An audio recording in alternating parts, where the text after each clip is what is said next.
up? It's a Wee Natter. I'm Mark Steele, and joining me across the table is... Jenny Steele. And we are joining you on a week where even McDonald's has announced they're having a slim down for the new year. Are they? Although I don't think they mean it quite the same way me and you do, dear listener. I think it's something a bit less positive than that. And on a more positive note, the post bag has arrived. And last time, we asked what New Year's resolution you're setting this year, and tell us about your chance of actually achieving it as well. Age has been in touch, saying my New Year's resolution is to keep my long flowing locks for another year. Although as I near 50, it evidently appears God has other plans as I'm molting like a cat. Oh, gosh. Yeah, it's a tricky one. I'll be honest, I'm approaching the monk phase in my life. That's not due to demeanour, it's just the monk phase look. Yeah, it is crawling. I'm not saying a word on that. Well, I could always get... I don't want to go down the American route. What's that? Getting a rug on top. Oh, yeah. If you did, would you have a parting to the left or to the right? I wouldn't be so worried about doing parting to the left or parting to the right. I'd want to animate it or something like that. So, but a little bit of electronics in it so that, every so often it just sort of flicks up or moves or something like that so people aren't 100% sure what's going on there. Cheryl Warner's also been in touch saying, I'm cutting out cream cakes this year, cutting down on biscuits too, and also cutting back on chocolate. Chocolate? I don't think that's going to happen, Cheryl. I'm going to keep an eye on Cheryl now. Yeah, I will try very hard, lol. And talk about setting yourself an impossible target. Matthew Summers also been in touch. Resolution for this year is to never make New Year's resolutions again. Feeling good about successfully meeting this year's ambitious target. Well, it's definitely achievable. I'll give him that. It is, yeah. That's quite a good thing, actually. Because if you make New Year's resolutions that you can't keep or you try your best, then you're kind of beating yourself up, aren't you? You're setting yourself up for failure. So I did read somewhere that it is best not to make any New Year's resolutions. Yeah, so I see where it's coming from. I like that bit, but I don't like the results because you've not got that drive to go on and do whatever you were going to do better. Although, admittedly, you are avoiding the disappointment bit. So I see where it's coming from. And on that note, let's have a Wee Natter.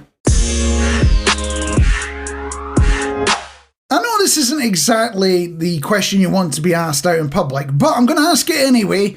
Have you been doing any get fit for the new year? I'm just continuing with my walking, really, trying to put a bit more miles out there, but I've not done anything out of the ordinary, no. No, myself, well, I've got to apologise to anyone in North Notts that thought they were awoken by an earthquake the other day. I started doing Couch to 5K for not the first time, not the second time, the third time. And I've been doing it under the cover of darkness as well. You have. With your new trainers, don't forget. Yeah, nobody wants to see the belly from the Reebok ads blobbing its way down the road. Do you think I'll actually manage to achieve Couch to 5K on this third attempt? You did manage it last time. Didn't you get to running about 11 miles? Was your last shot at it? And then cake and pies became more attractive. That's the thing, and then you just gave up. But you've had some new trainers specially for this, haven't you? Just to spur you on. So I'm hoping that once you've done it, this is it. It's going to be like a gym membership. Now that I've spent money on it, I'm not going to use it, isn't it? Yeah. I'm a bit worried. Not because of that, because of a mistake I made last week, assisted by Jenny, dear listener, of watching 24 Hours in A&E. Oh, yes. The look on Jenny's face says she knows where this is going.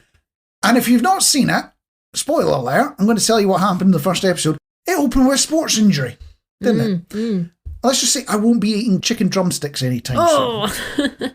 They did the business, and a woman is probably running game, but it got me thinking, are the threat of sports injuries a good reason to not do sports and exercise? Is this you trying to back out of the Couch to 5K thing again, Mark? Well, I am asking as somebody that rolls over their ankle with some regularity, but is it just me being sensible, or is it just me trying to be lazy? Which would you classify it as? Sensible, knowing your history. I'm probably a bit lazy as well. This is going to sound absolutely bonkers, but just imagine you've won the lottery. What do you think the next question I would ask you would be? Can you borrow us a £5? Not wrong, but I made a mistake of going on the internet, dear listener. I found somebody asking if you won like £1 million or £1 billion, a big old pile of cash from the lottery, what would you not buy? So not the things you would go out and buy, the fancy cars, the trips and the fancy house and all that. What would you, no matter how much money you got, not buy? So you see, I wouldn't go out and buy, some people go out and buy, like you say, a fancy car or even a helicopter or a plane. I don't think I would go out and do the fancy car like a Tesla or something. I'd still have my Ford Puma. If I could get that, a nice Ford Puma. I wouldn't do stocks and shares. I wouldn't, do anything like that with it. So I wouldn't do any of those things. And I wouldn't tell anybody either. Outrageous. Well, according to this website, top answers from people about, what they would not spend money on if it came to the lottery. And I think you're onto something there about, don't go fancy, don't go too crazy. But sorry, the top answer was anything in Tesco without a club card. You still got to use your points, haven't you? Get your points and use your points. But with a lottery win, are you still going to go to Tesco, or are you going to go to Waitrose or Budgeons?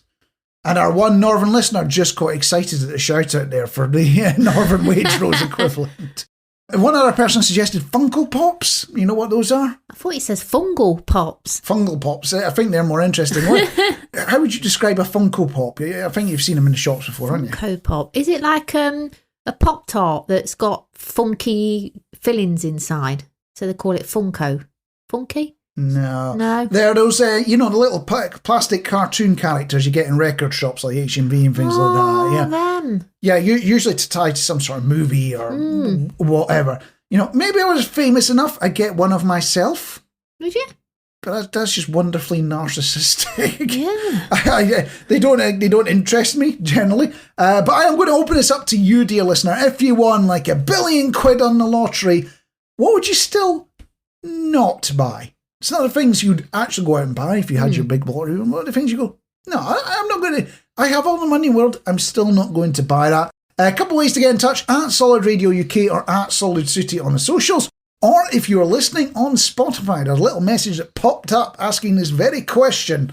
Tap that, stick your answer in, and we'll share it with you next time. Now, me and Mark's done a good deed. Well, we thought we were going to do a good deed last week, didn't we? So we've got a sofa that we no longer need, and we thought, let's take it, let's see if the British Heart Foundation want the sofa. So it all looked good to us, didn't it? It was a nice, clean sofa, couldn't see any damage to it or anything. Anyway, booked it in.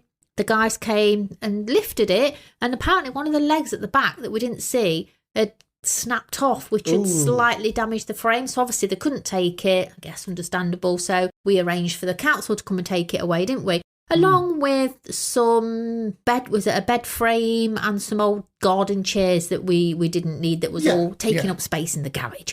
So puts it out on the drive the night before and everything. About 7 o'clock in the morning, we heard a bit of movement outside. So we both thought, that's the council. They've come to take it away. They do their job and everything, and we go out later on, and the metalwork, the bed frame is still there, but the sofa's gone. So we're like, how strange, isn't that? So give them a call, and they haven't got it down on their records that the sofa is being collected. So me and Mark are now thinking, has somebody come round dressed up as the council and took the sofa? We just don't know, do we? Because we were told to call back at 3 o'clock that day, as that's when all the jobs are logged and that's basically when they're finished. So either way, if it had been collected, that's good. If not, then they've rearranged for them to come back. So we were out that day and we came back and it had gone.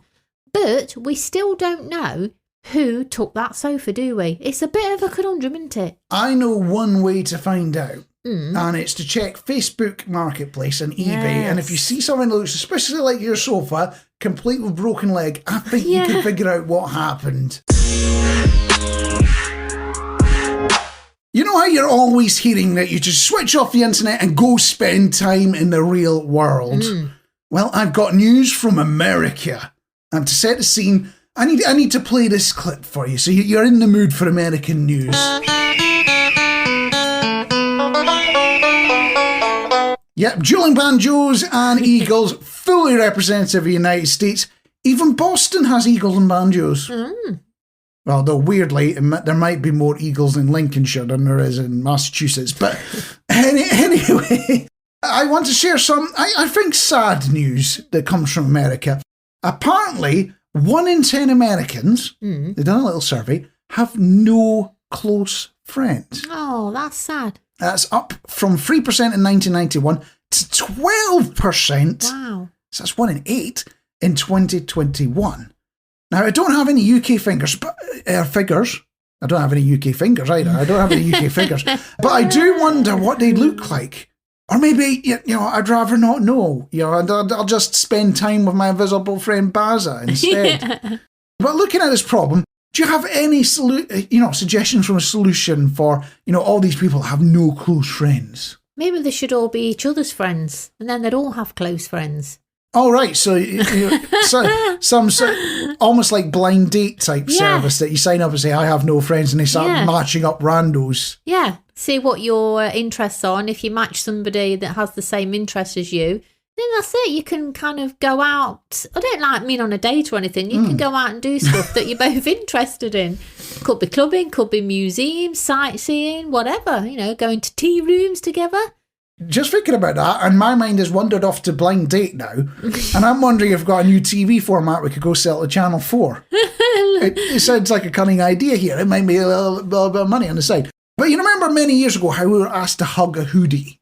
No, I can't remember. This is my solution. Remember, we were asked to hug a hoodie. My T-shirt ended up looking like a cheese grater.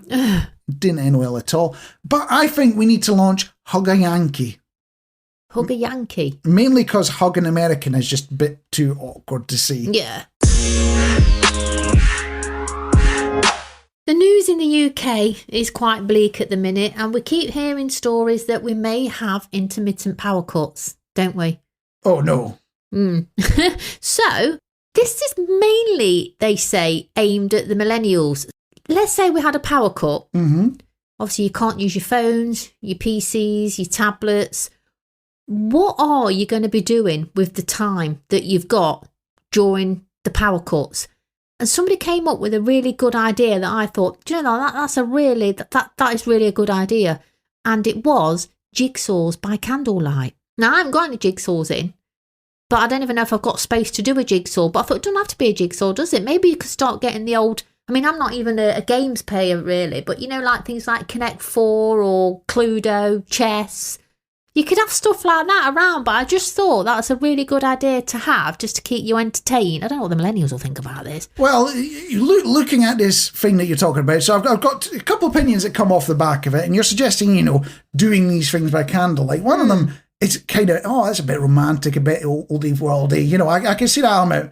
But the other part of my brain's going, it's a massive fire hazard. Flammable things, plus things that are on fire. This doesn't sound like it's going to end well, especially with the level of clumsiness I've got. But given that the alternative is an existential crisis, I'd take it. Now, this is going to sound bonkers for a light-hearted podcast, but I have been, and I can't believe I'm going to say this out loud, dear listener, and Jenny's not going to believe it either, I have been reading a scientific paper. Oh. Well, the abstract anyway. I couldn't bring myself to read the whole paper. Putting you to sleep already, isn't it, dear listener? It is, yeah. Maybe we should do that. If you're struggling to sleep, I will just read random abstracts out from scientific... I think you should try that. Yes. It sounds like it could be a little side business on Fiverr or something like that, doesn't it? But the lesson from this paper is shocking. Go on. Right, well, it's in the Association for Psychological Science. Not what I normally read, if I'm completely honest, no.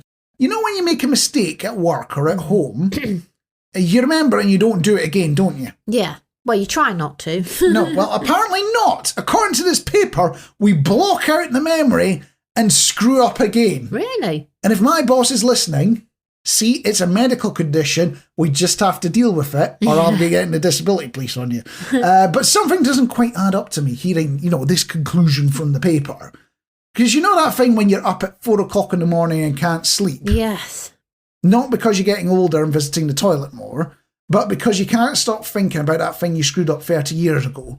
Yeah, although that's true. They are right. We haven't got any better, have we? No. I just want to add a little bit in, mainly for the followers of Sooty, who's obviously got her own Facebook page.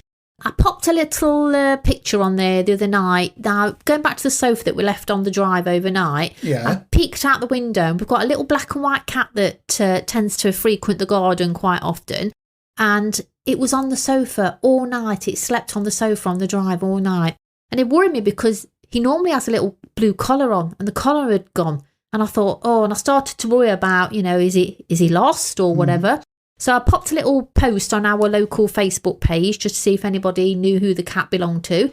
And a lot of Sooty's fans were a little bit worried as well, thinking, he was lost. But I just want to reassure everybody that he does belong to a lady called Holly. He lives on the next street to us and his name is Oscar. Oh, there you go. I just wanted to reassure everybody that he is a well looked after cat and he just likes to roam the village, just getting to know everyone. And on the topic of kitty cats, we have had 2 kitty cat interviews. One of them has already appeared on the Solid Radio podcast feed. If you have not checked it out, go have a listen. The second one is still to come. Tell us all about it, Jenny. Yeah, so it's Saturday the 14th. It's at 4, it drops at 4 p.m. And it's all about Garfield, a.k.a. Garfy, Mr. Sainsbury's. Apparently is a cat who used to frequent the branch of Sainsbury's in Ely, I think that's how you pronounce it, for a good number of years. And unfortunately, he's passed away because he did get run over in the car park. But we've got a lady called Kate who I interviewed, is telling us all about Garfy, all about the books that are out there and all about the fundraiser for a statue and a bench that I believe have hit target. So it's an amazing interview. She goes into so much depth about the times, all about Garth and his frequent visits to Sainsbury's, and we get a little bit of background about it and everything. So it is well worth a listen. Yes, and on that note, place you can get that very podcast, that edition, whatever you want to call it, is on the Solid Radio podcast feed, where you can also find this show and a whole bunch of others delivered to your podcatcher every single week. The other option, if you only want to hear the Wee Natter, you only want to hear this fine show, you can search for a Wee Natter on your podcatcher of choice. The important bit is you tell everyone you bump into that the Wee Natters are fine, they need to get it on the podcatcher. Yes, defo. We're going for an award, aren't we, Mark? Yeah, I'm not expecting to win. Don't worry about it. And on that note, I think we'll catch you next time. Bye.